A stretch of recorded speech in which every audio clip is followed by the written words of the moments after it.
Pressed OK. Darya, good to see you. Thank you for making a bit of time to come and have a chat with me about your new book, which I'm quite excited about. So, you've just written this great book called The Immigrant Entrepreneur. Just give people a little bit of, just start off with why did you write the book? Just give us a sense of why you did that. Good to be here. Thank you so much for having me. So, yes, the book is very new, just published it in March.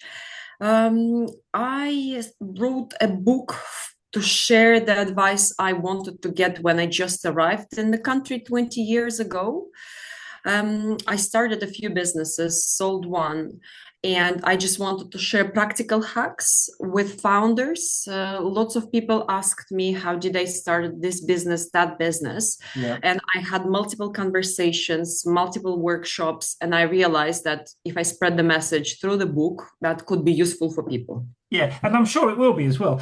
And correct me if I'm wrong. You started, I think, 15 businesses and 10 of them failed or something, which is requires. When you told me that, I thought, God, you must be pretty resilient. Yeah, I didn't have any other choice, so to speak. You know how they say the immigrant, we arrive at nothing, and they say, lots of people tell me, oh my God, you're so resilient. But I always say, like, look, I had no choice. You either survive or you don't. Yes, so I started 15 projects from scratch. 10 didn't survive past 1 year, but five did survive. And one business I sold 3 years ago. Well, and tell me about the ones that survived. Just give us a brief sort of run through of those, just to illustrate some of the things that you've done. Sure. So the business I still run is called Chelsea Swim Spa. It's a swim school for children. We also rent a pool for pool private hire for families and for photo shoots, video shoots, etc. I still have a small property management company, which is based in France and in the UK. And I sold the business, which is called Chelsea Swim Spa. It's a swim school for children. Sorry, the one which I sold is a Chelsea Creperie, the one which is basically a coffee shop in Chelsea. I had it for 6 years and sold it 3 years ago. Yeah, and a couple of others. So book is also additional income stream, and coaching is the other one. Right. Okay. And let me ask you about some of the things that you talk about in the book, because you talked about some really interesting things when we were chatting the other week. One of the things you mentioned, and correct me if I've got this wrong, but you advise people. You have a 100 coffees strategy, I think you said it was. Just tell us about that. Yes, so it's the favorite strategy I share with everyone, every founder I speak. So yes, it's called 100 Coffee Strategy, but of course it's all about having 100 conversations or lunches or drinks or just phone calls. Because what I see, lots of people, they want to start a business, they spend months of their time designing the website, thinking about the branding, redesigning the logo, but they actually don't take enough actions to have the conversations with their potential customers. And when I share the strategy, people come back to me again and again, and they're saying, oh my God, I've just done 12 coffees. I have more clarity now. And I actually had my first paid client. And some people, they even show me in their notes on the iPhone, like 22 coffees done, 78 to go. They're so excited. And it's such an easy concept because you could measure it. And yes, the clarity comes from it, understanding who your customer, and actually creating case studies for yourself, and even paid clients, they actually come from having the conversations with people. Yeah. Now, there's a couple of things I wanted to pick up about that.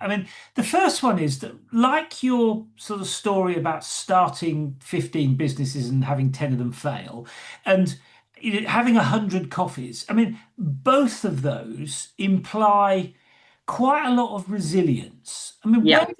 Before we get into how you help people with that, but where does that come from with you? Where does that resilience come from? Uh, Good question. I When you are 20 years old and you basically arrive in a different country with barely speaking English, with 300 pounds in your pocket, not knowing anyone, you kind of come for experience. You have no other choice. You want to challenge yourself. You want to, without asking, you're not going to get anywhere. So I guess resilience is a process. And for me, I want to challenge myself. I want to grow. And yeah, that's probably where it comes from. It, of Um, course, comes from your childhood, like I come from ex-Soviet Union country. My dad is an alcoholic. So it was a lot of us like me in the country. And yeah, I had no other choice but to be resilient, so to speak. yeah. And let me ask you, do you think you can learn resilience or do you think it's inherent? I mean, would you say you have become more resilient as a result? I believe so. You can learn it in terms of.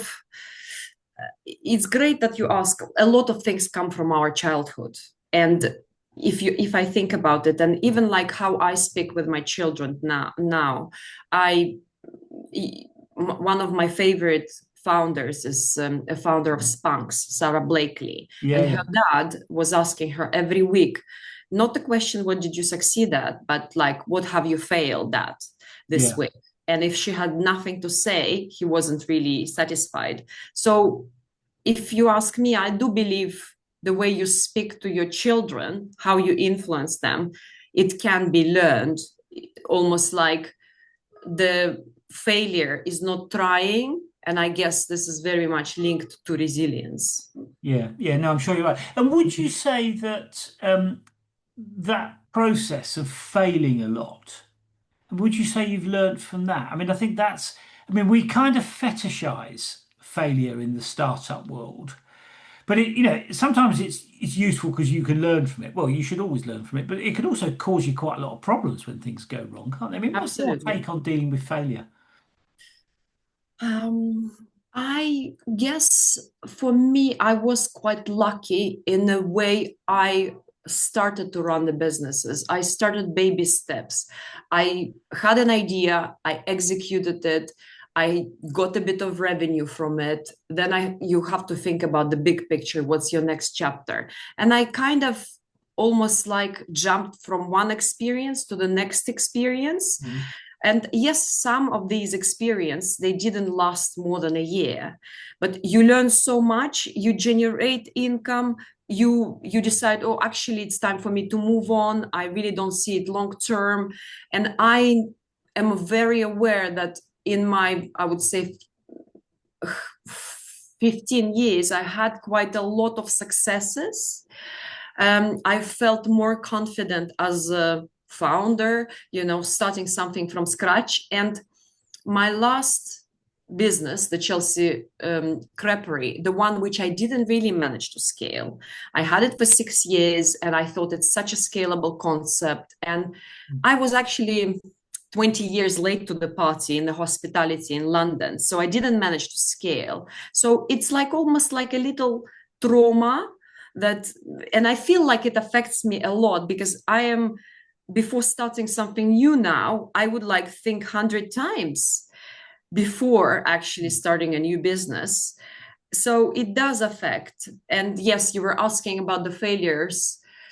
I'm just, my approach is really a scattergun approach. You have an idea and you go all in. And by all in, you do all this like leaflets and social media and talking direct messages to people. So it's just, yeah, approach, yeah, throwing spaghetti on the wall and hoping something sticks. And you kind of give yourself a time frame. If it doesn't work out within, let's say, 6 months, you move on, type of Yeah, thing. yeah. But the example you just gave was quite an interesting one. So you were successful in the sense that you got the business up and running and you were building it for six Yeah, years. yeah, So that was a success, but you yeah. couldn't figure out how to scale it, which was a failure. So there's an interesting sort of dilemma there, which is this is partly a success, but it's partly a failure. I mean, what impact did that failure and success have on your thinking about where you went next? Mm. I would say for me, in entrepreneurial world, success is when you fire yourself from the business, when the business actually runs without you. Yeah. So to me, that's already a success. And being able to sell the creperie and sell the brand, and it's still Chelsea creperie. It's almost like a legacy for me now. I still consider it as a success. And initial idea that I thought, oh my God, it's such a scalable concept, and I made a mistake. It is a scalable concept, but I kind of didn't want to take the route how much energy investment it takes into something which is return on investment is not guaranteed. So I do see it as a success. Did I manage to scale it? No, I haven't.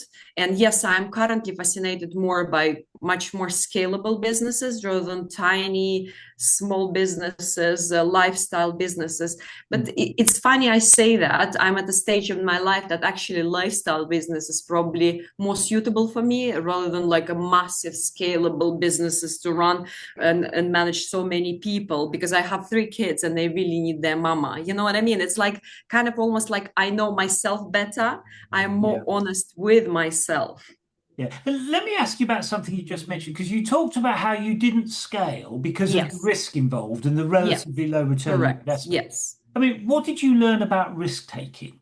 Because that is such an interesting judgment call. There's Mm, no sort of simple formula that says yes or no. There's a mm, judgment call there, isn't it? mm-hmm, Would mm-hmm. you say your attitude to risk has changed?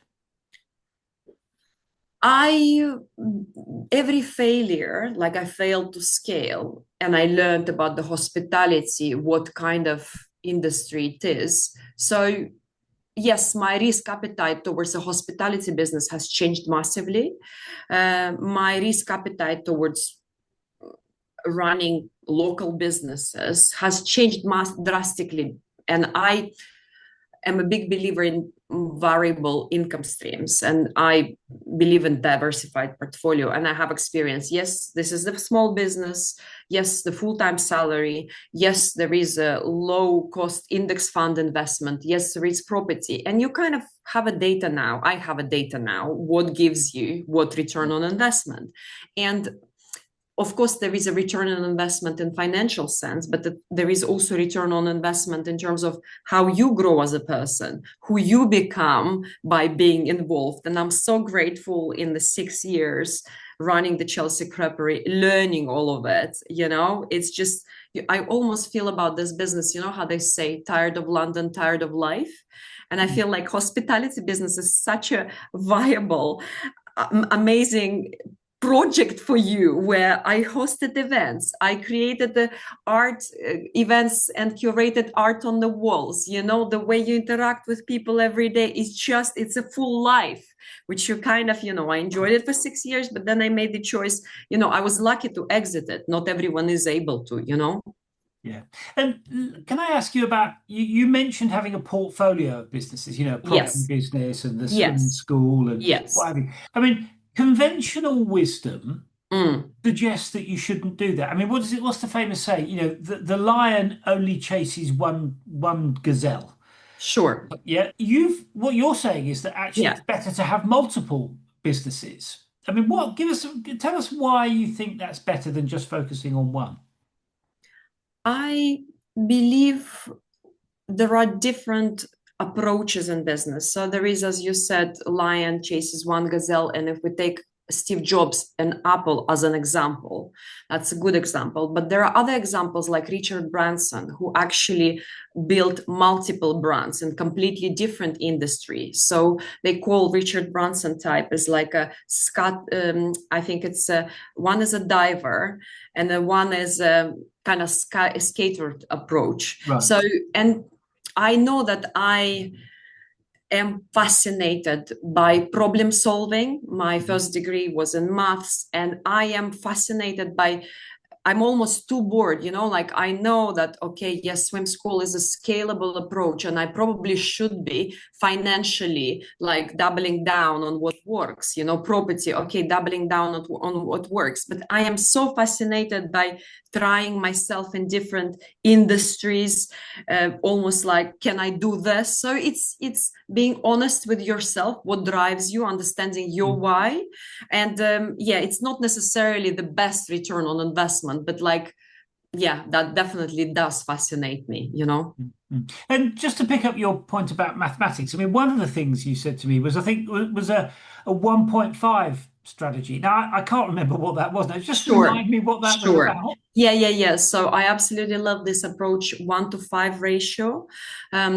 It's basically meaning that if you want to launch a business, spend 1 hour of your time to create the product or service, but 5 hours on promoting it, Right. or $1 on, again, creating product, and $5 or pounds on promoting it. And it's I just had a conversation with one of the creative founders this morning, and he was sharing how he spends weeks, months creating the website and writing a business plan, but he actually didn't list anything on Etsy. He didn't do a single post on Instagram. So, and 1 to 5 is like, of course, is maybe aggressive approach, but like I always encourage founders to start at least with 1 to 1 ratio, where let's say you dedicate your morning and creative energy on creating the product, the service, and afternoon on trying to actually do these 100 coffees, actually, do the advertisement on Facebook groups, it's for free, or Instagram, social media, the platform of your choice. Yeah. Yeah. And where did that 1 to 5 formula come from? I mean, is that sort of based on what worked for you, or is there some other formula that sits behind it? So, of course, it's all kind of superficial. I've read a lot of founder books, entrepreneurial books. One of my favorite is Daniel Priestley, and it's actually his ratio.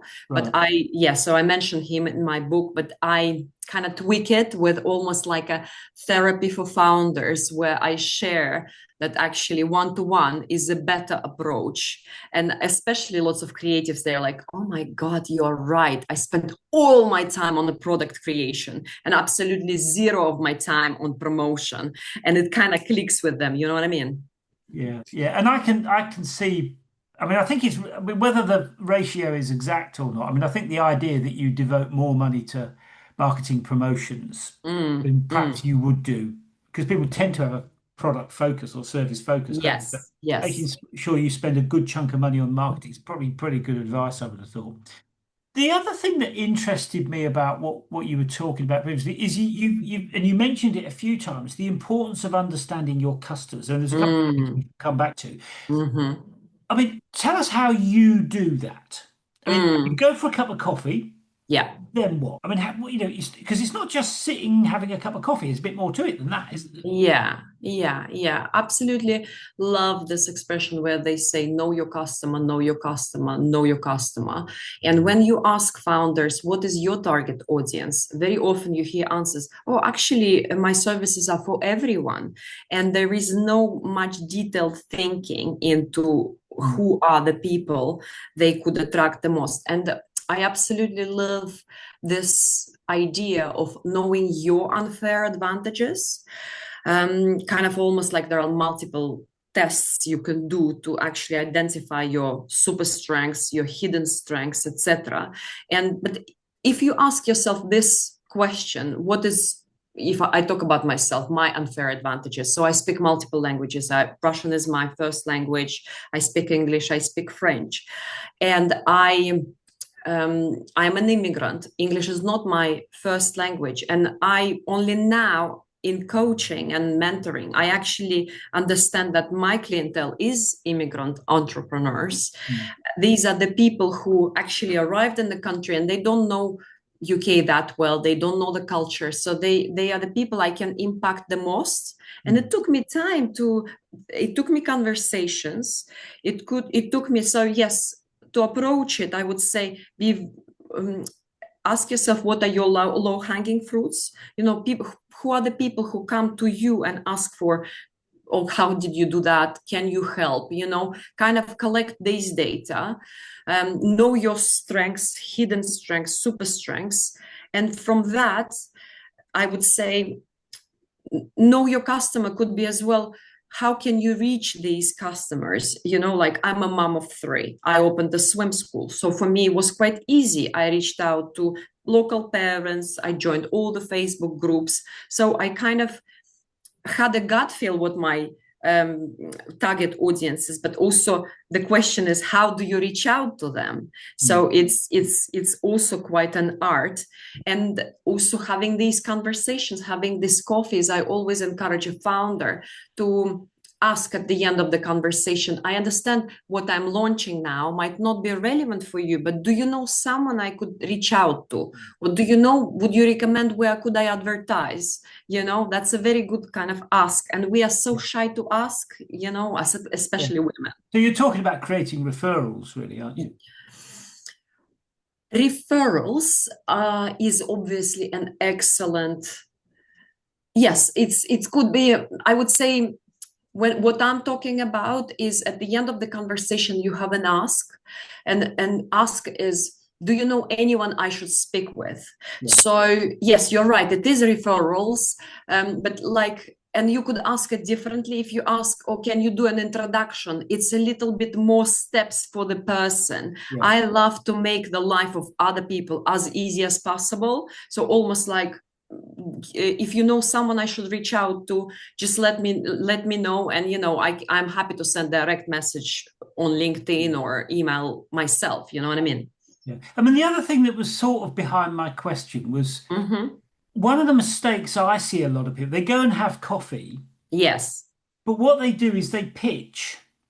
I know. They say, I've got this great product. Yes. You want to buy it. Absolutely. And actually, they fail. One of the things they fail is to really go there and be curious about what the client wants. So I've had experiences where people wanted to talk to me, and before they know whether I'm likely to want anything that they're offering, they're offering it to me rather than saying, what sort of things are of interest to you? What sort of So the thing that was behind my question was, I guess, the importance of, if you like, a little bit of customer research, finding out about the customer before sort of pitching your product. I mean, I don't know how you feel about that process, but it struck me that the 100 coffees was as much about research as it was about finding customers. Yes, absolutely. And I guess when you have a conversation, it comes from your mindset. So there are different type of people. Of course, there are people who will pitch you. They will ask no questions about you, and they're on a mission. Then there are people who would come and they be very curious and ask you lots of questions. You will have a great conversation, but they will never have an ask. They will never ask for any introduction. And probably the good behavior, or like how would I say, useful or something to learn, is somewhere in the middle.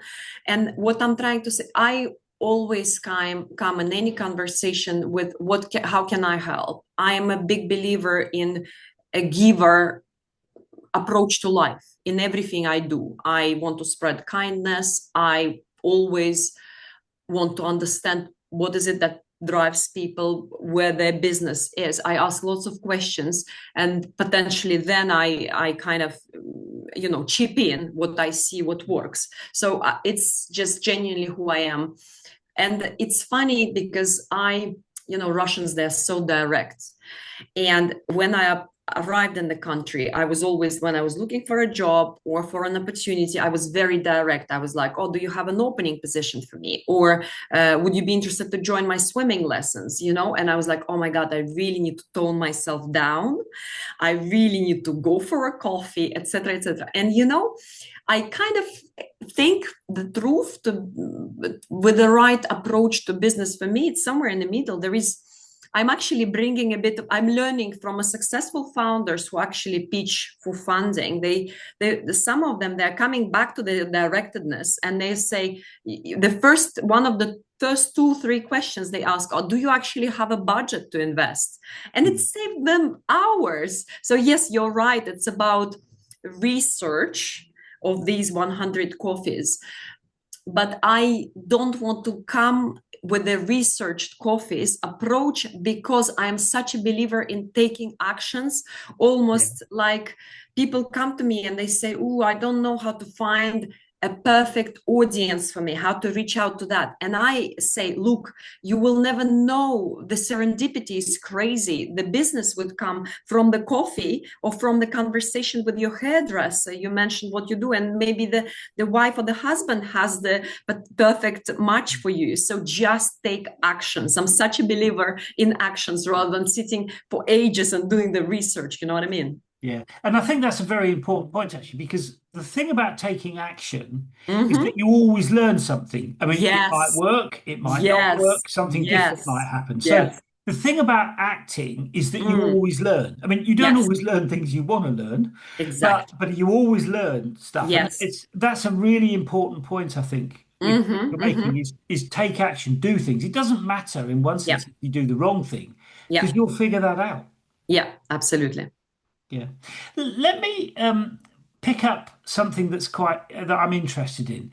I mean, I think immigrants bring a lot to our country, but they're very unpopular with certain parts Of course. of the British society. I Sure. mean, what's been your experience of being an immigrant entrepreneur? I mean, Mm. Mm. has Britain been welcoming? Has it? I mean, because I've heard really good stories and really some quite negative stories. Actually, Mm. what's been your experience of being an immigrant entrepreneur? Yeah. I mean, of course, UK has changed a lot, and I am very grateful. I arrived 20 years ago, and there were so many opportunities here, Mm, and it was a completely different time. And obviously, the relationship between Russia and the UK, they were much more welcoming. And my very first quite successful business I launched here was selling conferences to big B2B corporations in Russia. They all wanted to come to the UK or in Europe and learn and, spend time and bring money and tourism in the UK, in Europe. And that's how I was 23 years old. I paid for my Imperial College master's degree. It was back then, it was £25,000 a year. So I was able to save. So it was a completely different opportunities back then. And I see the change, obviously, Brexit, and obviously, I don't want to go much into politics.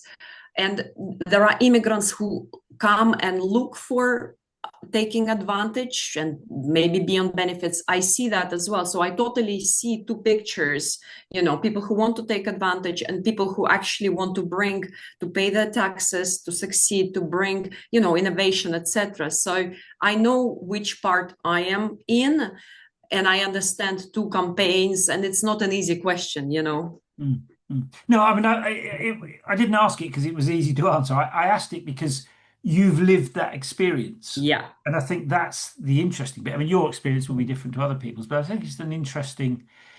I mean, one of the things I really like about entrepreneurs is that they bring that resilience, they bring new ideas, they're Yeah. very creative at solving problems. I mean, to pick up something that you were Yeah. talking, and we need new ideas Yeah. constantly. We don't Yeah. just need them for a little bit. You always need people Yeah. with new ideas, new ways of doing things. So I actually think it's a really important thing. Britain needs to be open to the world, in my view. I know a lot of people Sure. disagree, but I Sure. think that. Yeah. Yeah. Hey, Yeah. and what have you? I mean, you've obviously spoken to a lot of other immigrant entrepreneurs. Yeah. I mean, what's your feeling about the experiences that they've had? Uh, yeah. I mean, recently, I obviously with the Ukraine situation, I supported quite a few people from Ukraine, Mhm.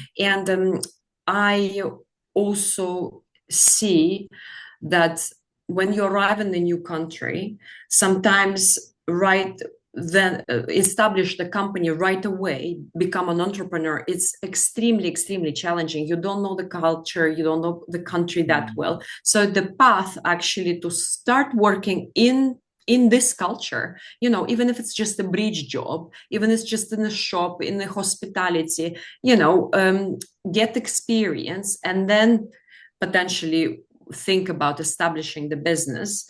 One of my favorite businesses recently, a couple of years ago, I was speaking to a Ukrainian lady who wanted to establish a frozen food, Ukrainian food in the Wow. UK.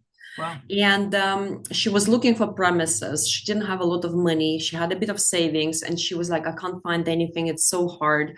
And I asked her, have you tried dark kitchen? And she said, I don't know what it is. And so I kind of showed her a few examples: Mission Kitchen, dark kitchen, pubs, they do dark kitchen. Next week, she got a dark kitchen in the pub. And now she moved from that dark kitchen into 70 square meters space. She employs 3 people. She has 40 different products. She supplies in multiple shops. So it's kind of, that's what warms my heart, these kind of opportunities, people who come driven, resilient, they bring ideas, and they bring, they create work opportunities for other people. So yeah, it gives me hope. Yeah, yeah. I mean, it gives me hope too. I think it's a really good thing. Um, and how do you? I mean, how do you see the job of building a business? I mean, you've been the CEO of multiple businesses now. I mean, how do you see that job? I mean, what's your take on being a good CEO? What are the things that matter? Hmm. Yeah, that's a good question. And obviously, I learned the hard way. And of course, I'm still not a perfect CEO, but I love uh, looking at the big picture. So I am a big believer of working on the business rather than in the business. And yeah, having a big picture where your finances are, what is working in the marketing, kind of observing rather than in the business doing the things. Of course, I am guilty myself. I still do a few bits and bobs myself for the swim school and for the properties, like managing the schedules, finding, like, even firefighting sometimes if the teacher gets sick. But I know so many business owners, they have difficulties Mm. to actually switch that mindset where you are the business, and then you have to almost like 360% switch Yeah. into. They kind of become the bottleneck, don't they? They want to do Of everything and be course, involved in yeah, everything. They become the absolutely. bottleneck, which slows the Mhm. business down. So Yeah. let me ask you then, when you're in, playing the CEO role, when you're in the CEO role, I mean, is your focus on the balance sheet? Is it on the product or service, or is it on the culture? I mean, do you have a sort of an area where you focus on that you would see as your strength? To be perfectly honest with you, at the moment, I focus on my joy. Right. What I mean by that, I'm at a stage where I actually want everything to run without me. And I know, where do I see myself? I am a problem solver. I create something out of nothing. Operations is really not my strength. It just kills my soul to answer inquiries day in, day out. And that's why I'm so lucky to have a team who helps with that, team who can do marketing posts weekly, and I see myself kind of like, I work a lot on my personal brand. So I published my book. I support founders now, daily. And that's what gives me joy. So I am a big believer that having a business operational, but actually working on, as a CEO, bringing opportunities, bringing conversations, bringing potential collaborations. Focus on what gives you joy. Otherwise, you are just going to burn out, and the business probably is not going to even exit. It's probably going to just close the doors. Yeah. Yeah. And I mean, what would you say is the most difficult aspect of being the CEO? I take your point about, trying to focus on the joy. I mean, I agree with that. I mean, doing Mm, things that you enjoy seems to me to be a good plan. But yeah. what would you say is the most difficult bit? Of course, people. When I had Chelsea Creperie, I had a team of 17 people, and the management is of people. It's just another level. It's hospitality is a business you would never expect coming from a corporate culture. I used to work in investment banking before I had children. So for me, I didn't expect that people could get the salary and next day they don't come without no notice, or the drama between them. So you're like a constant psychologist for the team, and you have to have this backup plan all the time. You just, even if you have a solid team, you just can't stop interviewing. You have to have these processes in place, otherwise you're just too stressed. So yeah, managing people is the most difficult. And now I'm fascinated by this amazing concept, like buying unsexy businesses. There are lots of, like, if I would invest in business, it would be probably like a window cleaning for the offices, or the pressure washing for the driveways, etc. I love these unsexy businesses no one wants to do. But if you start to dig deeper, and again you realize, oh, you actually have to manage 60 cleaners, and you think like, yeah, it's just, probably women, we are a bit people pleasers, and we kind of take it so seriously. Yeah, so for me, people management, whoa, the most Yeah, difficult. I get that. I think a lot of people would say that. I mean, Yeah, people are your biggest asset, but they're also the biggest pain in the neck sometimes, aren't they? absolutely, yes, And if you and they're only an asset if they're doing the right things, of course. I mean, if you've got people exactly. doing the wrong things, it doesn't help at all, does it? One of the other interesting things I think about the job of the CEO, and I fall for this, I get distracted by Mm, I think, oh, that looks interesting. mm, And I find I've spent a whole day doing something that was nothing to do with the business and what I should have been doing. It was something yeah, that interested me. So, yeah, I mean, what's your take on finding your way through, if you like, the noise? Because there's a lot of mm, noise and yes, distractions. How do you work yeah, out, if you like, what not to do? mm, mm. I am a big believer in having in place non-negotiables, meaning that you have a marketing process which is non-negotiable. You do it weekly. The same with operations. You reply to the customer emails daily. And in my world, it's not me doing it. So I have operations in place. And I forgive myself if I get distracted by a new idea. I actually think there are lots of clues for me if I got distracted and I'm fascinated by something and I'm doing it, and I'm that's where I believe my answers are in. It means I actually need to create even more time for that to develop. But of course, sometimes we go into that rabbit hole and we realize, ooh, it's absolutely doesn't make any sense, or it's not what should I be doing. But it's a great experience. I'm a big believer in our distractors are actually our not the triggers, but like things to watch out for, Mm, mm. to learn something from. You know what I mean? Yeah, yeah. I guess as long as it doesn't distract from the non-negotiables, if you like, and doesn't stop you getting Yeah, things in one sense, it's yeah, fine, isn't it? yeah, I can see that. Yeah. One of the other things, I mean, my experience was that business was great fun. It was great fun, but it was kind of punctuated by near-death experiences where stuff goes horribly wrong. You yeah, have good days and you have bad days. yeah. Some people describe it as a bit of a roller coaster. I mean, Absolutely. what's been your experience Mm. of that? I mean, is that how you've experienced it? Oh yeah, absolutely. I mean, you have dramas constantly, firefighting, and yeah, I mean, it's a non-stop. It's good fun.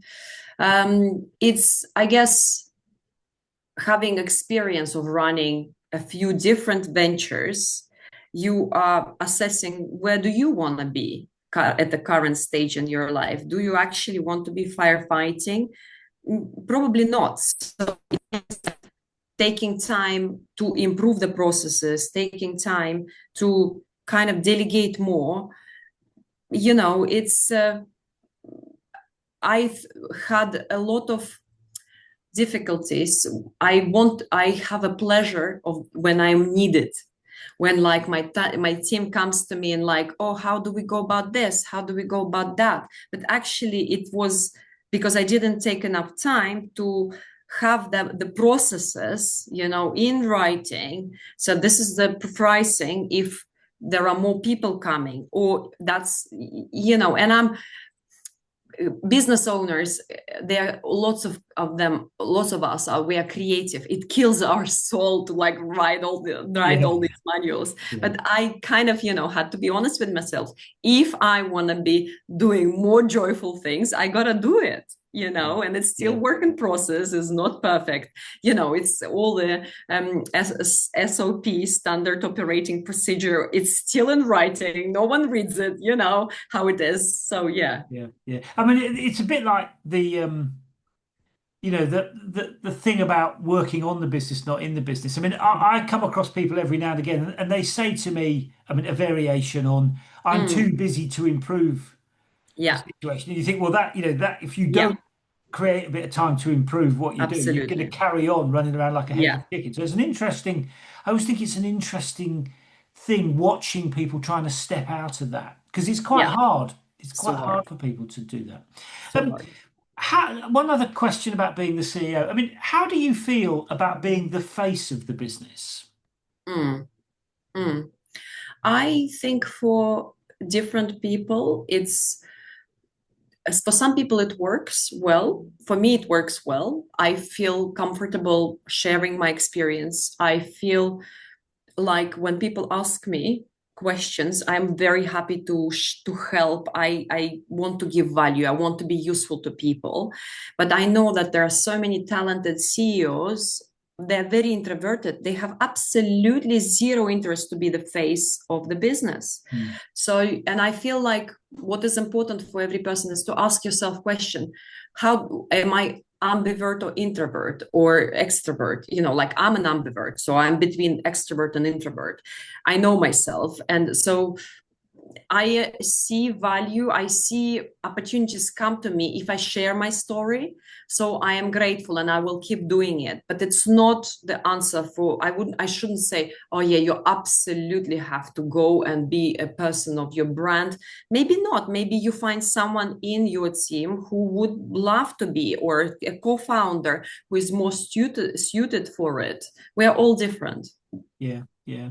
So let me ask you a bit about what you've learned from the experience. I mean, you've built a series of businesses. I mean, what would you say?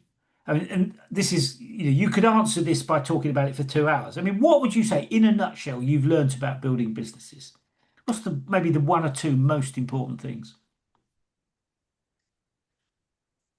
It's great fun, but it's all about the journey. It's if you think only about the outcome,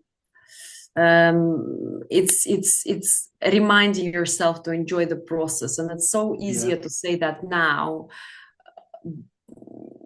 and it kills me sometimes that there are so many businesses who are how would I say, they are not profitable. They're losing money every month, but they keep doing it. So there is so much sunken cost.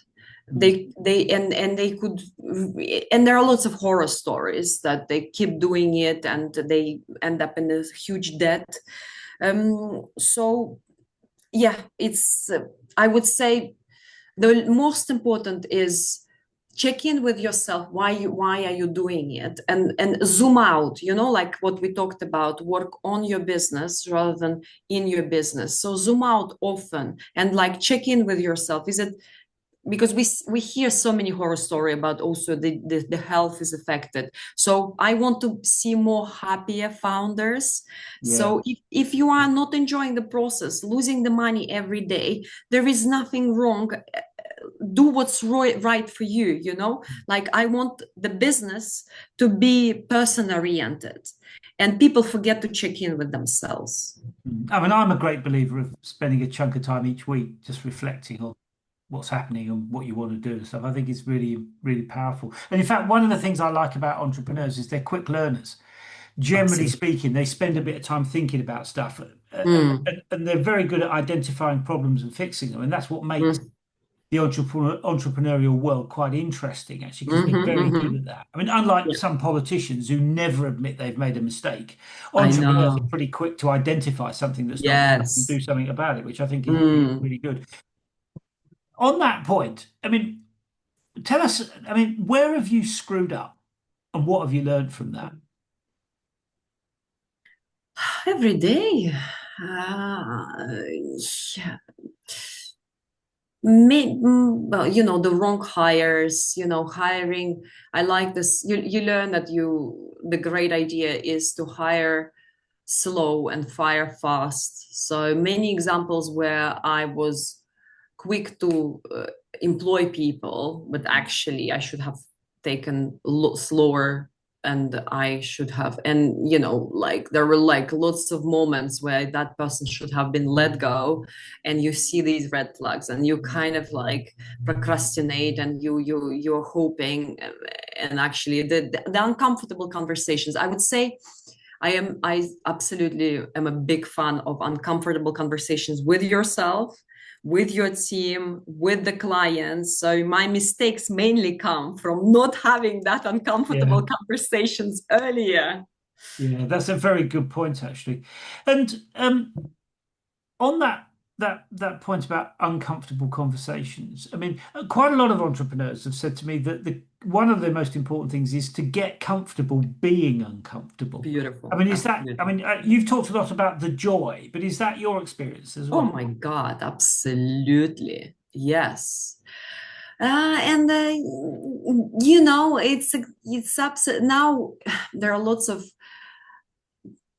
anxiety kind of there are lots of hacks shared on social media how to eliminate this anxiety completely, how to kind of almost feel comfortable, but it's just it doesn't exist. We feel better learning that there is lots of uncertainty. And yeah, so I mean, it would make your life so much lighter, like almost like write everything what worries you down, and everything what you can do about it, do it, or like plan to do it, or but everything else what you have no control of just has shouldn't be in your mind. And yeah, it's easier said than done. And what you're sharing, that you do kind of like weekly reflections, it's so helpful. Mm. I mean, your point just then, I think is really good advice. I mean, what you're saying is focus on what you can do things about and stop worrying about the other stuff. I mean, I've got to say, I Mm. think that's really good advice, actually. Yeah. On that note, one last thing. I mean, if you were to offer one piece of advice to Mm. a new CEO, a rookie entrepreneur, an Mm. immigrant rookie Mm. entrepreneur, what would Mm. that number one piece of advice be? Ooh, yeah, 100 coffee And the coffee. strategy. Actions, take actions. You have an idea. I mean, it's like now the generation, we love these quick fixes, or like we love give the free hacks or one advice. I would structure what I notice what works really well with an immigrant entrepreneur, new one, rookie one, as you're explaining. I would encourage to generate, if you want to start a business, generate as many ideas as possible. One of my favorite books is called Ideas Flow. Basically, it's better to have, instead of 3 ideas, challenge yourself to have 40 ideas. Yeah. And actually quality actually will lead to a quantity, will lead to a good quality. And then yes, challenge yourself to have 5 ideas. I am, we all have lots of ideas. I love this expression. Barbara Sher wrote this amazing book, Refuse to Choose. So all your ideas, they're valuable. But she gives this exercise where it's, imagine a calendar, 5 years calendar on your wall. And basically you have 5 ideas. Try to identify when is it that you're going to try to execute them each year, one idea, summer, structure it, and then give it a go for that one idea, one thing only, for the next 6 months, maybe a year, and go all in, having 100 coffees, scattergun approach, direct messages. That's what I see works. Wow. Daria, thank you. I mean, I've got some more great advice there. So thank you for making a bit of time to come and have a chat. I mean, good luck with the book. I Thank mean, you so much. I think it's a great project and Thank you so really, much. really good actually to help immigrants. Like I say, I'm going to make myself unpopular with some people, but really good that you're figuring out a way to help immigrant entrepreneurs that come here because they will create. I mean, alongside other people, they will create the big businesses of the future. So it's great that you're doing what you're doing. So thank you for sharing the story with us. And next time I'm in London, we should have a cup of coffee. With pleasure. Thank you so much for having me.